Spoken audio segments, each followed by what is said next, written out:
ಪ್ರಕೃತಿ ಚಿಕಿತ್ಸೆಗೆ ದೇಹ ಸ್ಪಂದಿಸಿ ಆರೋಗ್ಯ ವೃದ್ಧಿಸುತ್ತದೆ. ಡಾಕ್ಟರ್ ಹರ್ಷಿತಾ.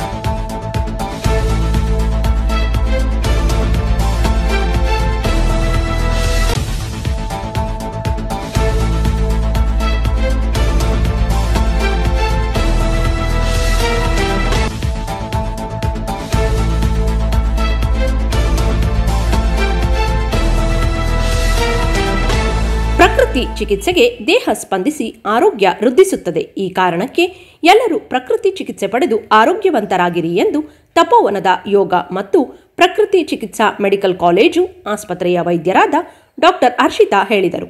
ದೊಡ್ಡಬಾತಿಯ ತಪೋವನ ಯೋಗ ಮತ್ತು ಪ್ರಕೃತಿ ಚಿಕಿತ್ಸಾ ಮೆಡಿಕಲ್ ಕಾಲೇಜು ಆಸ್ಪತ್ರೆ ಹಾಗೂ ದಾವಣಗೆರೆಯ BS ಚನ್ನಬಸಪ್ಪ ಪ್ರಥಮ ದರ್ಜೆ ಕಾಲೇಜು ಮತ್ತು ಹರಿಹರದ ಬಾಬಾ ಸಾಹೇಬ್ ಅಂಬೇಡ್ಕರ್ ಶತಮಾನೋತ್ಸವ ಪದವಿ ಕಾಲೇಜಿನ ರಾಷ್ಟ್ರೀಯ ಸೇವಾ ಯೋಜನೆ ಘಟಕಗಳು ಸಾರಥಿಯ ಗ್ರಾಮ ಪಂಚಾಯಿತಿ ಸಹಯೋಗದೊಂದಿಗೆ ತಾಲೂಕಿನ ಸಾರಥಿ ಗ್ರಾಮದ ಶ್ರೀ ಆಂಜನೇಯ ಸ್ವಾಮಿ ದೇವಸ್ಥಾನದ ಆವರಣದಲ್ಲಿ ಉಚಿತ ಆರೋಗ್ಯ ತಪಾಸಣಾ ಮತ್ತು ಚಿಕಿತ್ಸಾ ಶಿಬಿರದಲ್ಲಿ ಅವರು ಮಾತನಾಡಿದರು.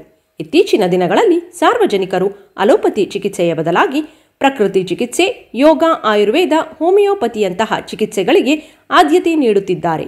ಇವುಗಳಲ್ಲಿ ಪ್ರಕೃತಿ ಚಿಕಿತ್ಸೆಗೆ ದೇಹವು ಎಲ್ಲ ಚಿಕಿತ್ಸೆಗಳಿಗಿಂತ ಬೇಗನೆ ಸ್ಪಂದಿಸುವುದರಿಂದ ಯಾವುದೇ ಸಾಮಾನ್ಯ ಅಥವಾ ಮಾರಣಾಂತಿಕ ಕಾಯಿಲೆಗಳಿಗೆ 100% ಅಡ್ಡ ಪರಿಣಾಮಗಳಿಲ್ಲದ ಈ ಚಿಕಿತ್ಸೆಯು ದೇಹಕ್ಕೆ ಅತ್ಯಂತ ಸೂಕ್ತವಾಗಿದೆ ಎಂದು ಅಭಿಪ್ರಾಯ ವ್ಯಕ್ತಪಡಿಸಿದರು.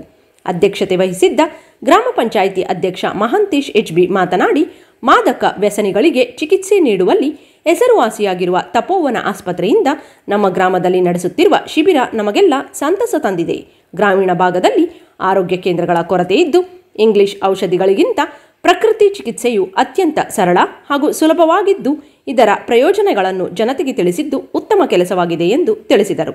ಪಂಚಾಯಿತಿ ಅಭಿವೃದ್ಧಿ ಅಧಿಕಾರಿ ಶಿವಪ್ಪ ಬಿರಾದರ್ ಮಾತನಾಡಿ, ಪ್ರಸ್ತುತ ದಿನಮಾನಗಳಲ್ಲಿ ಜನರಲ್ಲಿ ಆರೋಗ್ಯದ ಜಾಗೃತಿ ಮೂಡಿಸುವಲ್ಲಿ ನೈಸರ್ಗಿಕವಾದ ಪ್ರಕೃತಿ ಚಿಕಿತ್ಸೆಯು ಗ್ರಾಮೀಣ ಜನರಿಗೆ ಸುಲಭ ಹಾಗೂ ಕಡಿಮೆ ಖರ್ಚಿನಲ್ಲಿ ಆರೋಗ್ಯವಂತರಾಗಲು ಸಹಕಾರಿಯಾಗಿದೆ.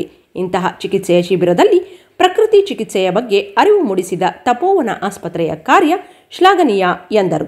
ಡಾಕ್ಟರ್ ವರ್ಷ, ಡಾಕ್ಟರ್ ಲಕ್ಷ್ಮೀಬಾಯಿ, BNYS ವಿದ್ಯಾರ್ಥಿಗಳಾದ ಅಭಿಷೇಕ್, ಮನೋಜ್, ಭಾರ್ಗವ್, ಶ್ರೇಯಾ, ಪಲ್ಲವಿ, ಐಶ್ವರ್ಯ, ಕಾಂಚನ, ಗ್ರಾಮ ಪಂಚಾಯತ್ ಸದಸ್ಯ ಗೋಣಿ ಬಸಪ್ಪ H, ಗ್ರಾಮೀಣ ಪುನರ್ವಸತಿ ಕಾರ್ಯಕರ್ತ ಚಂದ್ರಪ್ಪ D, ಗ್ರಾಮ ಪಂಚಾಯಿತಿ ಮಾಜಿ ಸದಸ್ಯ ಕರಡಿ ದಾಸಪ್ಪ ಮುಂತಾದವರು ಉಪಸ್ಥಿತರಿದ್ದರು. ಕೀಲು ನೋವು, ಮೊಣಕಾಲು ನೋವು, ಹೃದಯ ಸಮಸ್ಯೆ, ಭುಜದ ನೋವು, BP, ಮಧುಮೇಹ, ಶ್ವಾಸಕೋಶದ ಸಮಸ್ಯೆ, ಚರ್ಮರೋಗ, ಮೂಲವ್ಯಾಧಿ ಕುರಿತಂತೆ ತಪಾಸಣೆ ಹಾಗೂ ಚಿಕಿತ್ಸೆ ನಡೆದವು. ಗ್ರಾಮದ 80ಕ್ಕೂ ಹೆಚ್ಚು ಜನರು ಶಿಬಿರದ ಸದುಪಯೋಗ ಪಡೆದುಕೊಂಡರು. ಬಾಬಾ ಸಾಹೇಬ್ ಅಂಬೇಡ್ಕರ್ ಶತಮಾನೋತ್ಸವ ಪದವಿ ಕಾಲೇಜಿನ ರಾಷ್ಟ್ರೀಯ ಸೇವಾ ಯೋಜನೆ ಕಾರ್ಯಕ್ರಮಾಧಿಕಾರಿ ಮಂಜುನಾಥ್ ಸ್ವಾಗತಿಸಿದರು. BS ಚನ್ನಬಸಪ್ಪ ಪ್ರಥಮ ದರ್ಜೆ ಕಾಲೇಜು ರಾಷ್ಟ್ರೀಯ ಸೇವಾ ಯೋಜನೆ ಕಾರ್ಯಕ್ರಮಾಧಿಕಾರಿ ಅಣ್ಣೇಶ್ P ಕಾರ್ಯಕ್ರಮ ನಿರ್ವಹಿಸಿದರು. ಶ್ರೀಮತಿ ಗಿರಿಯಮ್ಮ R ಕಾಂತಪ್ಪ ಶ್ರೇಷ್ಠಿ ಪ್ರಥಮ ದರ್ಜೆ ಮಹಿಳಾ ಕಾಲೇಜಿನ ರಾಷ್ಟ್ರೀಯ ಸೇವಾ ಯೋಜನೆ ಘಟಕ 2ರ ಕಾರ್ಯಕ್ರಮಾಧಿಕಾರಿ HM ಗುರುಬಸಯ್ಯ ವಂದಿಸಿದರು. ಬಹಳ ದುಷ್ಪರಿಣಾಮವನ್ನು ಬೀರ್ತವೆ ಅಂತೇಳಿ ಹೇಳಿದ್ದೆ ನಾನು. ಸೊ ಆವತ್ತು ನನ್ನ ಮಾತಿಗೆ ಯಾರೂ ಸ್ಪಂದಿಸಲಿಲ್ಲ. ಒಂದು ಸಣ್ಣ ಹುಡುಗ ಇನ್ನೇನು ಮಾಡ್ತಾನೆ ಅನ್ನೋ ಭಾವನೆ ಎಲ್ಲರಲ್ಲೂ ಇತ್ತು. ಆದರೆ ಇವತ್ತು ನಿಜ ಪರಿಣಾಮ ಬೀರ್ತಾ ಇದೆ. ಇವತ್ತು ಅನುಭವಿಸ್ತಾ ಇದ್ದೀರಿ. ನಿಮ್ಮ ಹೊಲದಲ್ಲಿ ಬೆಳೆ ಬರೋದಿರಲಿ, ಹಾಕಿರೋ ಬೀಜಗಳು ನಾಶ ಆಗಿ ಹೋಗ್ತಾ ಇದ್ದಾವೆ. ಅದಕ್ಕೆ ಮಣ್ಣಿಗೆ ಸೇರಿರುವಂಥ ಆ ಎಫ್ಲೂಯೆಂಟ್